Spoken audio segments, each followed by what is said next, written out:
Good morning, everybody. Welcome to Pause and Pivot Thursdays. Glad that you're here. Again, my name is James Naughton. I am one of the Human Resources Division members. I'm involved in the Employee Assistive Counseling. I work with Bob Cunningham and Tanya Lauer and many other members of the Life and Work Connections team. I've been working in the field of counseling and mental health now for about 21 years. Most of it has been on an inpatient basis, working in a hospital setting at a level 1 psychiatric facility, usually a residential setting where people are there for maybe 1 or 2 months. They're there often for dual diagnosis treatment, whether it's addiction, trauma, other ongoing mental health issues like depression or anxiety, compulsivity. So working with individuals at that level is what I've been involved with for, like the past 21 years. And my primary area of focus of the last 5 or 6 years has been helping people with coping with the undischarged stress that comes from accumulated stress or trauma, in the form of emotional dysregulation and physical arousal dysregulation, and how it also impacts our thinking, causing certain cognitive distortions and eventually compulsive behavior. So helping people address their past, how their body really does keep the score, and that in helping them join with their body, they can meet in the middle and find a way to bring everything to the present moment again, to help their body and their mind come together to see that they have survived, that they have made it, and they can begin to live. And that's been my primary focus for the past 5 or 6 years prior to coming to Life and Work Connections. I came in October of last year. So I'm really glad to be a part of this team, a very diverse team of experienced and professional individuals.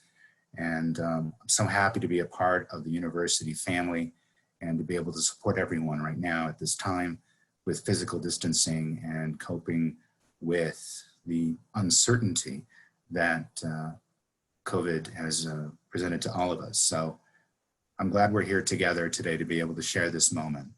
And so I'm going to begin with the presentation. So I'm going to share the screen here as soon as I get out of my own way. And okay, let's see, here we are. All right, so today we're going to be talking about meeting resistance. And it's a very interesting area because, we're faced with so many pieces of information today, whether it's on the internet or the news, and under the circumstances with physical distancing, we don't have the usual connections that we can make or ways to verify. And so sometimes we're left with a lot of uncertainty, a lot of questions, and this can present in our bodies in the form of heaviness or rigidity.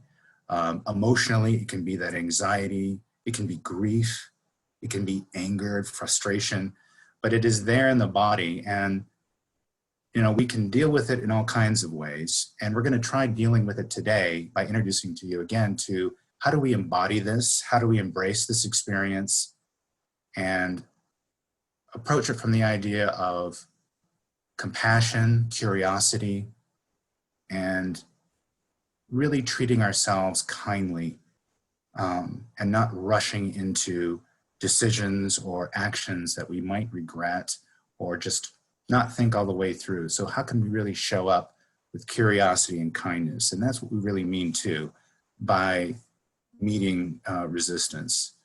So we're going to go to the next slide. And I want to touch on a few points before we go on. And looking at some of the last things I've talked about, I want to remind everybody that our body has its own organic intelligence. So for millions of years, we've evolved these important functions in our brain, and the oldest part of our brain, that brain stem or reptilian brain, has so much collected experience on how to, on a physical level, assess what's going on every second at every moment, and trying to maintain balance with how the environment is impacting the body and then how the body maintains that balance.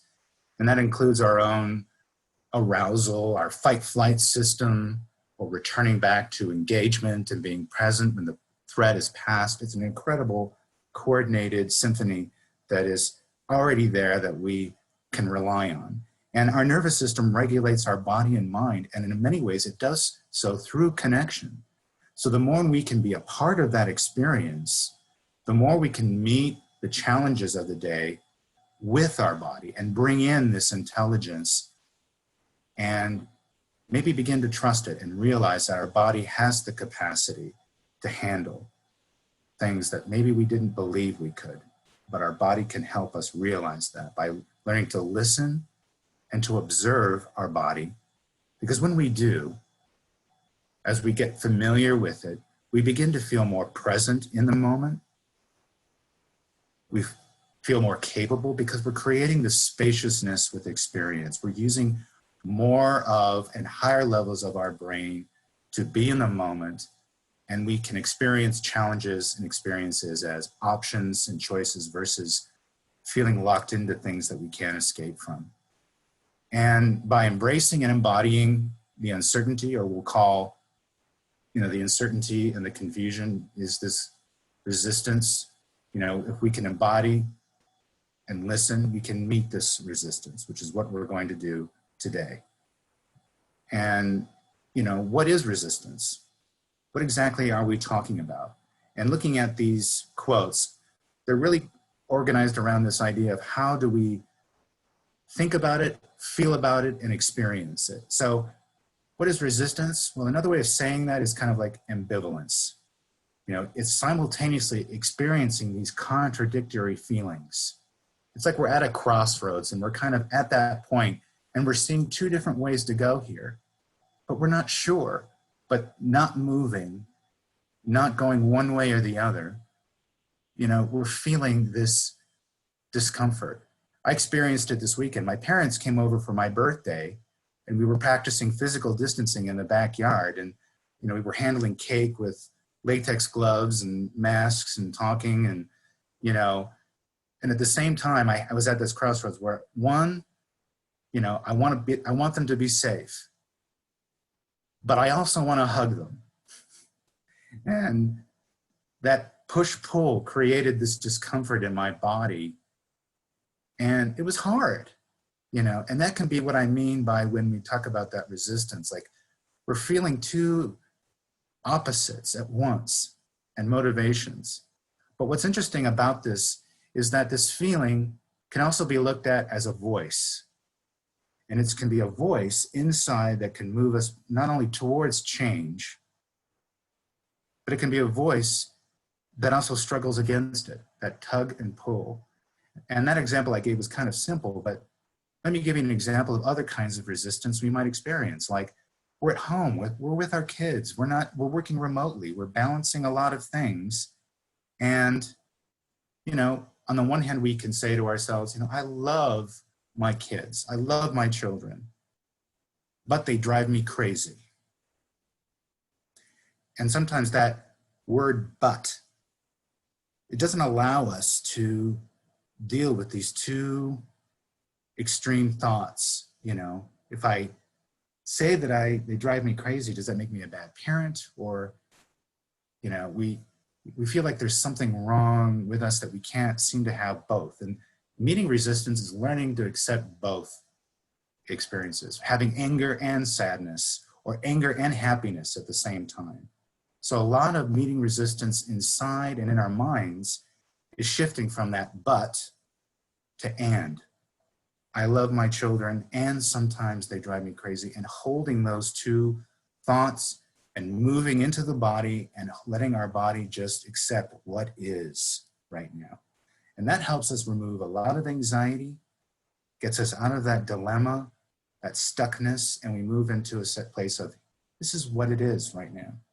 And learn to be more comfortable with the way things are versus those contradictions our mind can put us in. And that's what I was talking about. It's really shifting from embracing something that's uncomfortable versus trying to control something. And this is really what I want you to think about. Certain Buddhist practices, like Thich Nhat Hanh, a Buddhist practitioner, would say, whenever we have uncomfortable thoughts or emotions, sometimes that are contradictory, we need to hold them in our body in the same way we would hold a child that's crying or an animal that is suffering a precious life, and we're holding that part of ourselves in the palm of our hand. And we're not asking that little bird in that picture or that child in our arms to be anything other than what they are. And we're saying, you know, we're here. And we want to meet our emotions and those experiences and holding that feeling inside and not saying we have to do something with it. We can just hold it. So when we do that, it untethers and it releases us from that. It moves us out of inflexibility into, I can encounter a lot of different thoughts and I will be okay. This is this letting be versus having to be. And this is learning how to act in life. We begin to act more consciously about what's really important now. However, if we get stuck in our heads, you know, because our cortex always wants to tell us what to do and what we should, must, ought, always do, and that doesn't always help us. So that image of that person in the box, it kind of boxes us in, and we kind of ruminate, and that ruminate builds in the form of discomfort physically and emotionally. We go into that paralysis by analysis mode. If I could just break it down, you know, it creates dilemmas for us internally, having to decide about, you know, dealing with maybe this feeling of fear or shame or anger. And sometimes we begin to rely on more of these unconscious strategies, which are not always so helpful, like denial. Denial is not helpful. Denying our anger, denying our fear, or repressing it, you know, it might give us some temporary room, but ultimately it's still there. And it does accumulate, and it causes more and more suffering for us at some other time, or at some moment that we need to be present, it's going to be harder to be because all of that is still there. So we want to learn how to practice moving into an and language versus a but type language. Okay? So moving into, this notion. What would it be like if I could accept life, accept this moment? What's happening right now? With you personally, in the world, with family, however, and accept it exactly as it is. Tara Brach has these wonderful meditations online called RAIN, which is an acronym for doing a lot of what we're doing. You know, there's many roads to the body, and she teaches another one too. And that's what we're practicing, really. How can I move out of that the way I want them to be, or the way I think they're supposed to be? And how can I move out of that holding tightly or rigidity and just be in the and versus the but? And that's what we want to move into in this process. And, So benefits of meeting resistance. When we practice this in our daily lives, you know, we are able to achieve greater intimacy, or as P.M. Melody would say, into me you see. When we're able to relate and connect to others, when we're aware of our experiences and we're meeting ourselves in this way, we're able to meet others also. Even when their reality is different than our own, it's still equal and it's still valid. We make better decisions. So when we're present, we see things more as they are or could, instead of being pushed into making decisions on the intensity of that resistance. I'm getting so angry, I'm going to do this. Or I'm so sad, I'm going to do this. Or I'm so afraid, I'm not going to do this or this. So instead of being in the intensity of the resistance, we're going to move into the presence of the now. And it also helps us shed light on those gray areas. Because when we get stuck in fear and anger and overwhelm, we get into that all or nothing kind of thinking. This, or this but that.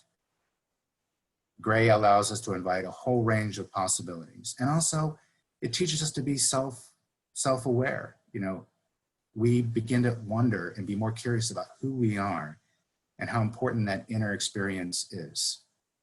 So we're going to do this exercise now to help in this process. And so what I'd like everyone to do in this meeting with resistance is to just first adjust how you're sitting right now. Maybe just find yourself comfortable, maybe both feet on the floor, making sure that you can feel the floor with the bottom of your feet, and maybe having your eyes slightly closed or completely closed, and maybe your hands in your lap or on your legs. And I just want you to take a few breaths, just inhaling, holding for a second, and then releasing all the air. And breathing in, getting to the top of the breath, and then letting go and releasing. And maybe do that one more time. Okay. And so I want you to, while your eyes are closed, I just want you to kind of tap on the center of your chest for about 15 seconds here, just to bring your attention to your body and sensation, just bringing it to the now. Okay. We're going to take this one kind of inhale, and then we're going to voo out, again, to help us reassociate to our bodies. Breath in, out, voo.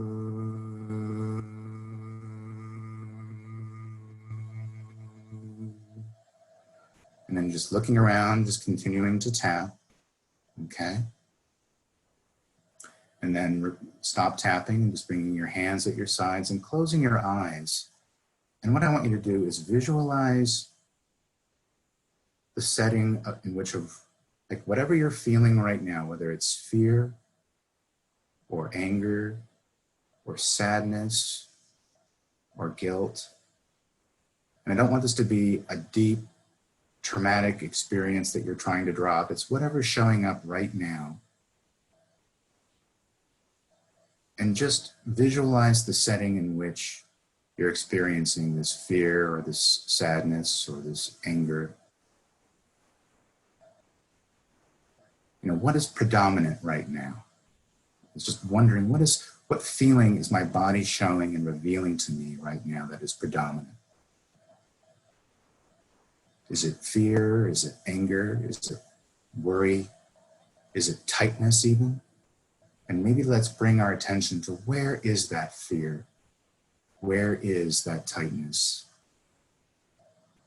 And if you can bring your attention to where you're noticing that the most, I just want you to pause and be there with an intention. And just even visualize again that bird or that crying child. And I want you to imagine that you're holding that discomfort almost like those things in the palm of your hand in that way. And you're holding that discomfort, noticing where it is. And all you're going to do is hold and notice. And if your head gets busy, notice the thought. Thank the brain for the thought, just say thinking, and then come back to holding that physical experience in that same way you saw that image of holding that little bird. And put that intention there. And just sitting there and holding, being curious, being compassionate, just accepting whatever it is what it is, whatever that feeling is. And we can do that by wondering, while we're holding it gently with our minds, does it have a shape, this feeling that I'm holding? Does it have a weight? Does it have a color or a temperature even? And just holding it.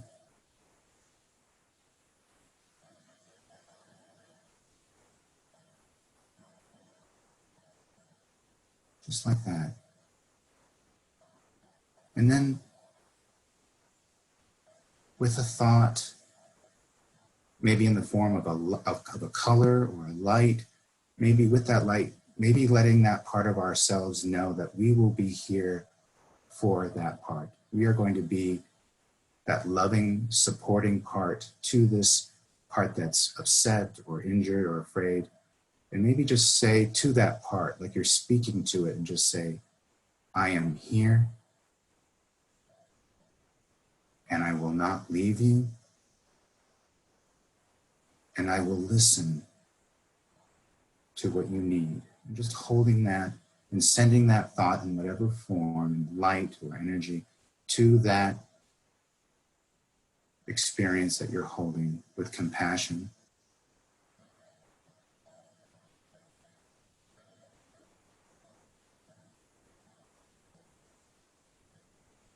That's good. And then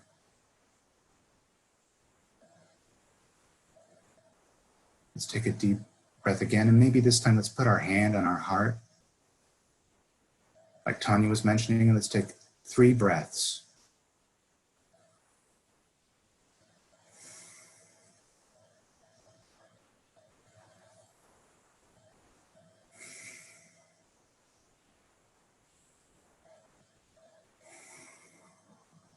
Great.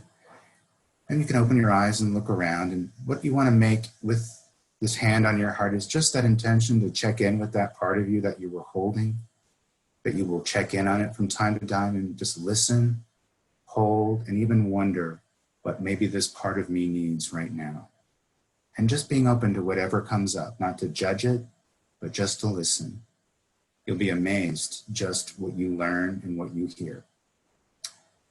Thank you for your time today. I'm so glad that you were able to spend it with us. I hope that you will continue to join us on our 15 and You, and again, to check out our YouTube website or go to our website at LifeWorks and look at past presentations or look at other services we can provide you. So thank you again and have a wonderful day. Bye-bye now.